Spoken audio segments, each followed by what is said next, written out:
St. Pedro Calungsod, Student Catechist, Young Migrant Missionary, Faithful Friend, Martyr.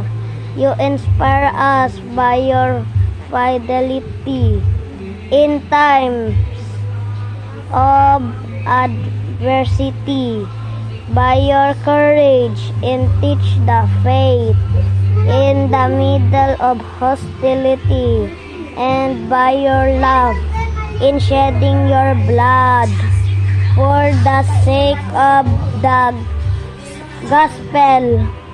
Make our troubles your own.